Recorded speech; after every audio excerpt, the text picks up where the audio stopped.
they call him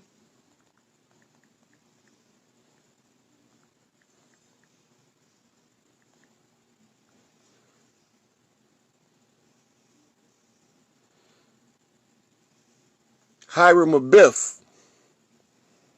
And this is the lost keys of Freemasonry of the secret of Hiram Abiff. Right? Now, the name Hiram is the high ram.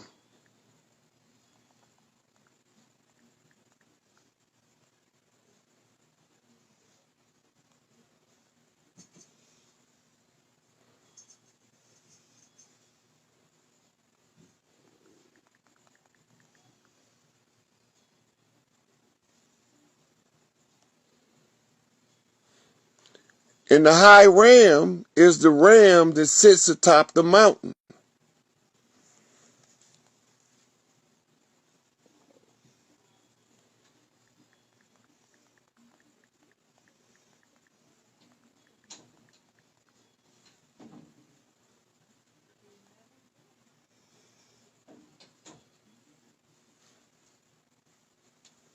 Right? The ram on top of the mountain is shining down like the sun. But he's using his eyes. So he's gazing down, but the mirror flip is he's projecting from what he sees from the top of the hill to overwatch the ones at the bottom. So the alternate symbol is a sun over a mountain.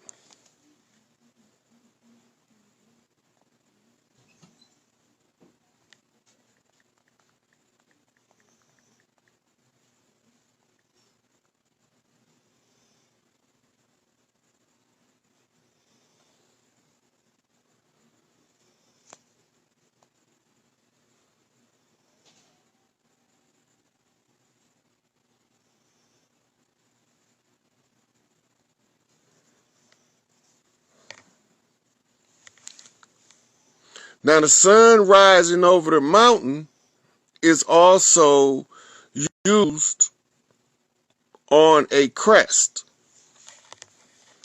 a family crest or a state crest.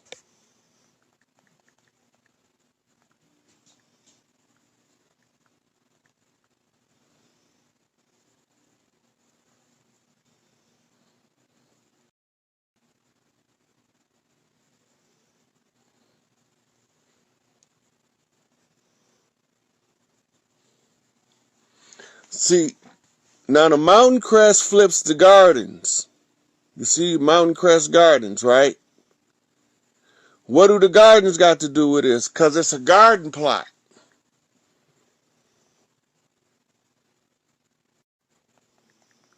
So let's see what the garden plot is. A garden plot is a little area of the farm, ain't it? Where you have your little home garden. Like that. But it's a government code word as well.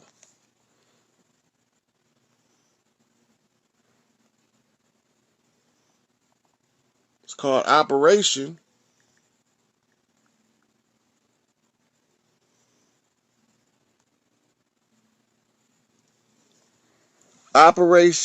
Garden Plot. I'm going to read it for y'all. The Freedom of Information Act document. This document was obtained pursuant to Freedom of Information Act request filed by People's Network. Okay? Now, let's find out what the garden plot of the government was. So, you go to the book summary.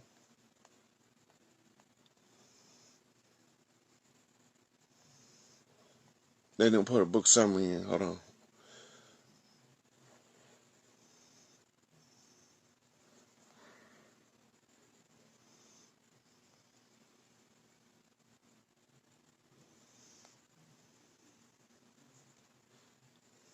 Here we go.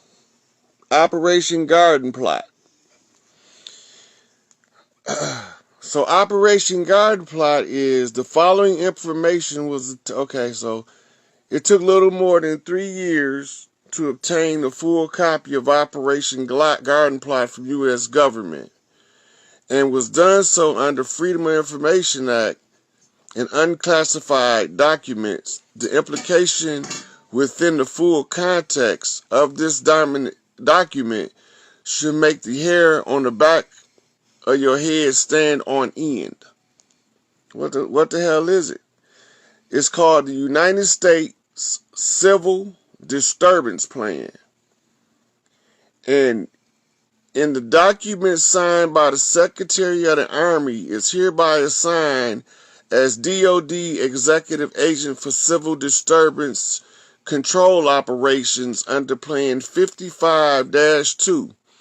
He is to use airlift and logistical support in assisting appropriate military commanders in the 50 states, District of Columbia, and Commonwealth of Puerto Rico, and U.S. possessions and territories, or any political subdivision thereof. The official name of the project is called Operation Garden Plot. Under this plan, for the deployment of Operation Garden Plot, to use SIDCON-1 will be mandatory. The direct support of civil disturbance control operations is to be used by the Army, United States Air Force, Navy, and Marine Corps, with an airlift force to be comprised of organic airlift resources, airlift-capable aircraft of all other U.S. Air Force major commands, and all other aerial reconnaissance and airborne psychological operations. Airborne psychological operations. This is to include control communications, aeromedical evacuation, helicopter, and weather support systems. If any civil disturbance by a resistant group, religious organization, or other persons considered to be nonconformist takes place under Appendix 3 to Annex B of Plan 55-2, hereby give all federal forces total power over the situation if local and state authorities cannot put down said dissenters. And you only supposed to put down dogs, right? Are y'all listening to the government document? Annex A, Section B of Operation Garden Plot defines tax protesters, militia groups, religious cults, and general anti-government dissenters as disruptive elements. This calls for deadly force. So, that's just the first page of it. It's a lot of it. So, who wrote Operation Garden Plot? Who implemented that? Right? That's the $1 million question. Because if you don't know where it came from, it's not really telling you nothing.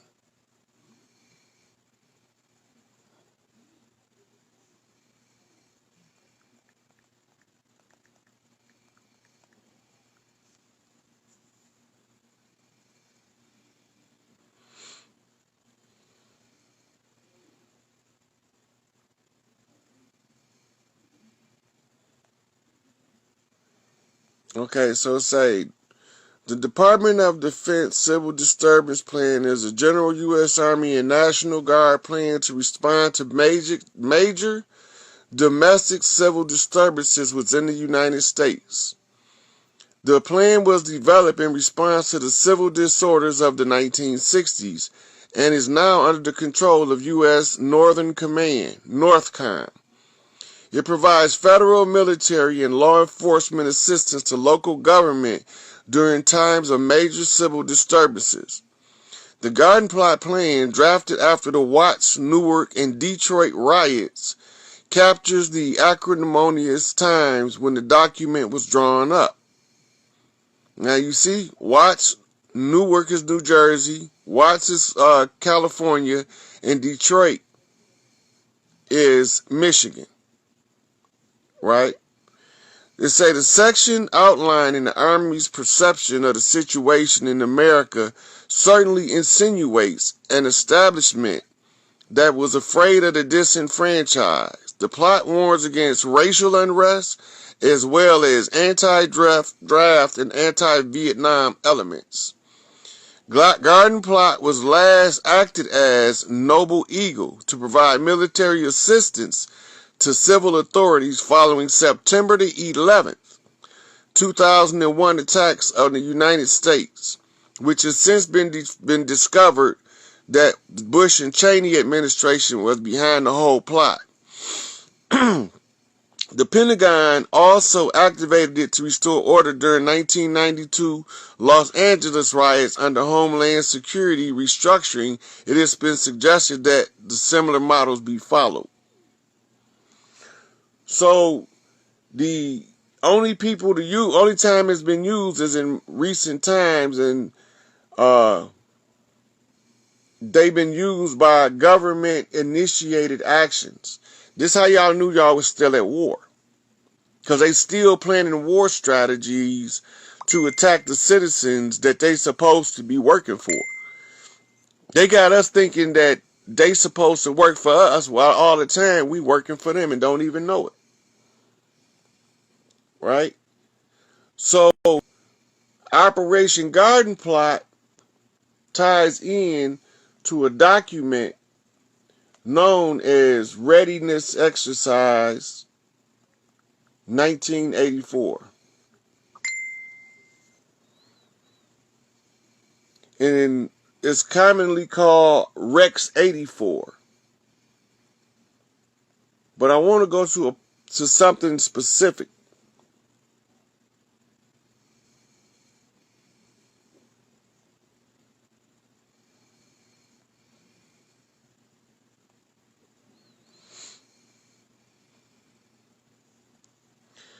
The Rex 84 was written by Oliver North.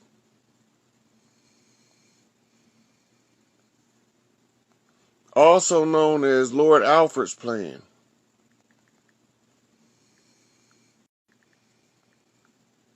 And Lord Alfred was the Lord Alfred of Wessex. Y'all can look him up.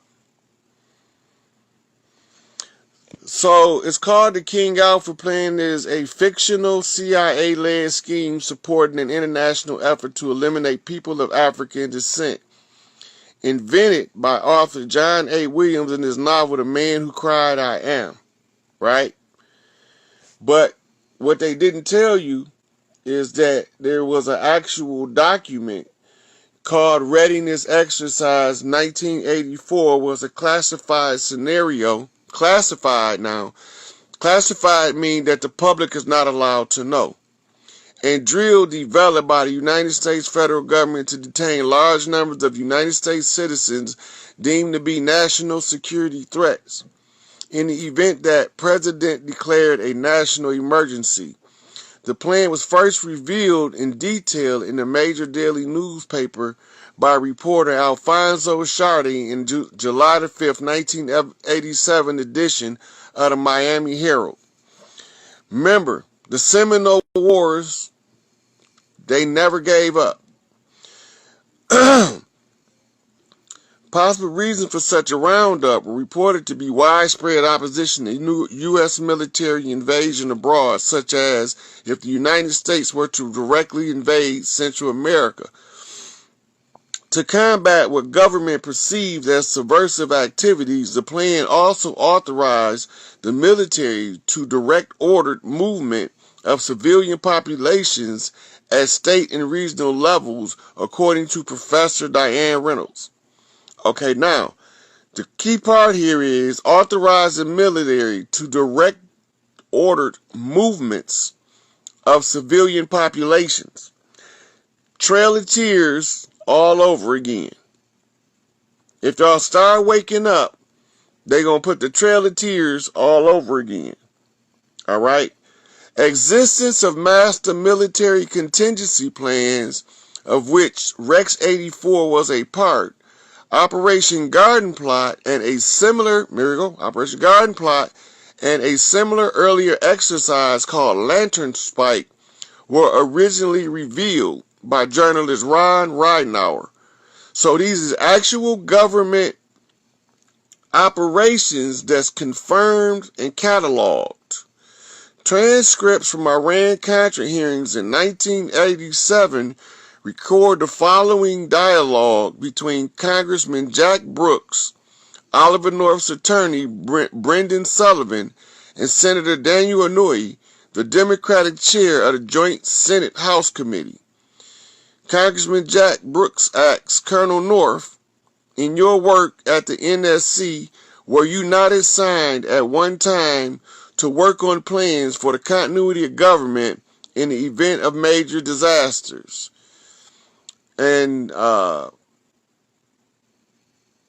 he didn't answer. His lawyer objects. So he say, Senator asks, I believe the question touches upon highly sensitive and classified areas, so may I request that you not touch upon that. So they don't even want him asking about it. But Brooks replied, I was particularly concerned, Mr. Chairman, because I read in Miami papers on several others that there have been plans developed by the same agency or a contingency plan in the event of emergency that would suspend the American Constitution, and I was deeply concerned about it and wondered if that was an area in which he had worked. I believe that it was, and I wanted to get this confirmation, right? So the lawyers say, may I most respectfully request that the matter be touched upon at this stage. Okay, so now, contingency plans by the U.S. government for rounding up people perceived by the government to be subversive or a threat to civil order have existed for many decades. For example, from 1967 to 71, the FBI kept a list of over 100,000 people to be rounded up as subversive, dubbed ADX list. Now look, the ADX list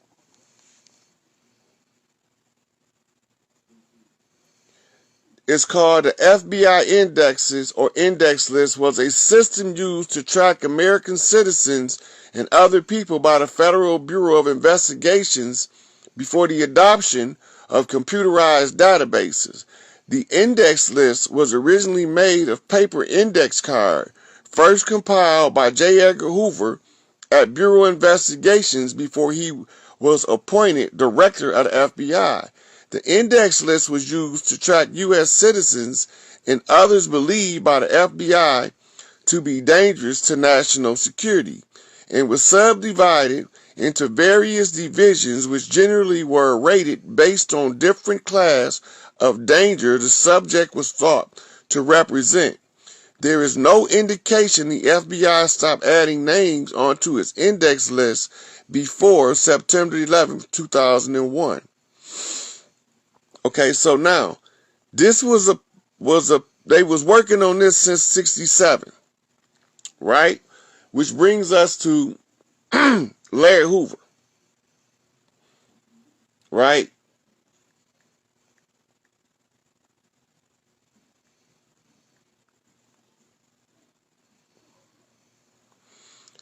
Now, this Larry Hoover, for y'all who don't know, and when we saying free Larry Hoover, this takes you back to what I was saying. He is the chairman of the board.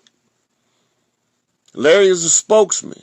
Now, the FBI file system was called ADEX.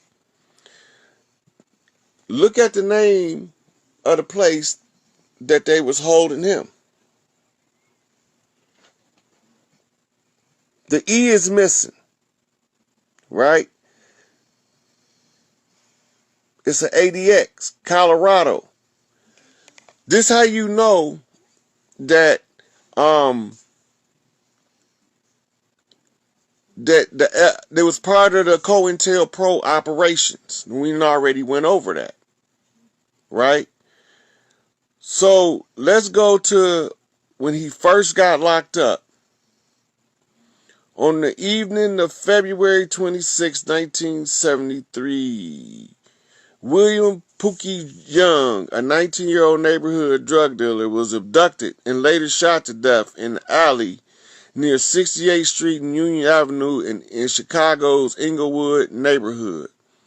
His killing was ordered, allegedly, by Hoover after his name was mentioned as one of 3 people accused of stealing drugs and money from the gang 6 days earlier. Right? Now, first of all, Larry never you can't prove that. But they use this is the case they use in the years 1973. Right? And at the time of 9/11, they knew that the FBI was still neutralizing leaders that they deemed to be a threat. Right? So who was behind the plot? In 1974, after the leader of the Black Disciples, David Barksdale, died from kidney failure by an injury due to an earlier shooting, Hoover took the reins of the Black Gangster Disciple Nation under his wings. Alright? Just so y'all know, his kidney failure it's called renal failure, was due to being given rat poison by the police. So we know what happened to King David. That's not a secret. They was doing that back then, and it was called a hot shot. So when King David passed in 74, GD 19, Sacred Seal, GD Growth and Development, Larry take the reins. Now, how old is Larry in 1974? Because he was born in 1950, so he a 24-year-old kid. Never seen the street again, and he still haven't to this day. This is how COINTELPRO work in our community. Right? So now they got him off the streets, but he started becoming effective when he started doing community work from inside to stop the violence with something called the 21st Century Vote.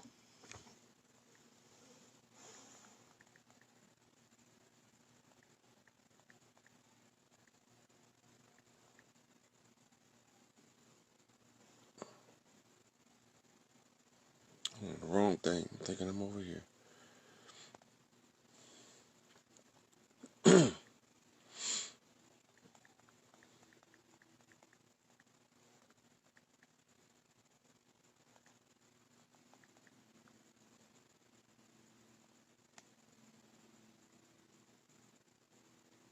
That's too little. I can't even read that.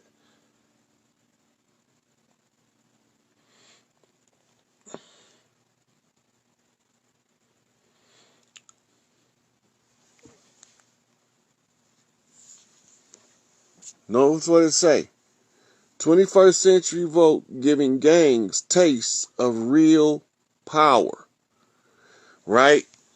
Larry organized, telling his people to organize this from prison. This is what made them come with the next array of charges. Now, September 28th, 1994, this article is from Chicago Tribune.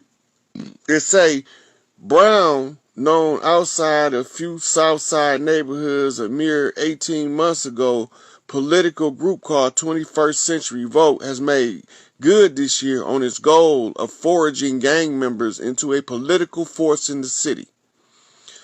Politicians of all kinds, black and white, liberal and conservative, have courted its influence, confident that the group can register voters, raise money, and elect mayoral and aldermanic candidates. They just talking about in Chicago alone.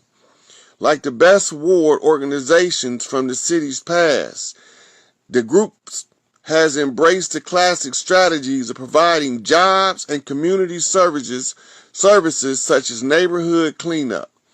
That's basically paying your children to clean the neighborhood they live in instead of letting it go to blight like we always do, right? So they understood now the power of the people reclaiming their autonomy, right? So this is why we talking free Larry Hoover now.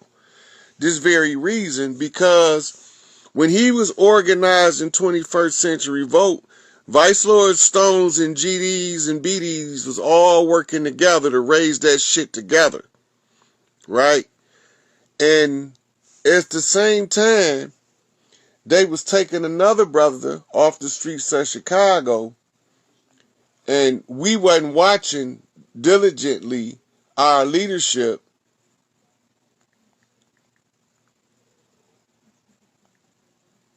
so we can see who's protecting us from the enemy.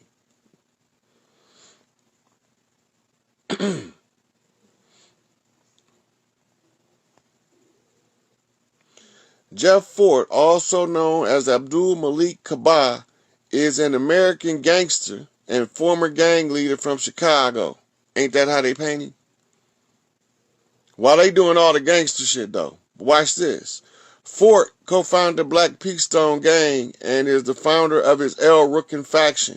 Fort is currently serving a 168-year prison sentence after being convicted of conspiracy and weapons charges in 1987 for plotting to commit attacks inside the U.S. in exchange for weapons and $2.5 million from Libya, ordering a murder in 1981 and a conviction for drug trafficking in 83, right? So he got took off the streets in 81, but he had only been back on the streets like a couple of years from getting out of the youth authority. And he's 3 years older than Larry. So he was also a young man, probably close to 30 when they took him out of circulation, right? And they got the respect in the community. And I'm going to show y'all Chief Malik Angel Bay, Jeff Fort. Now, this is the same man, when they were shooting brothers in the back in Chicago,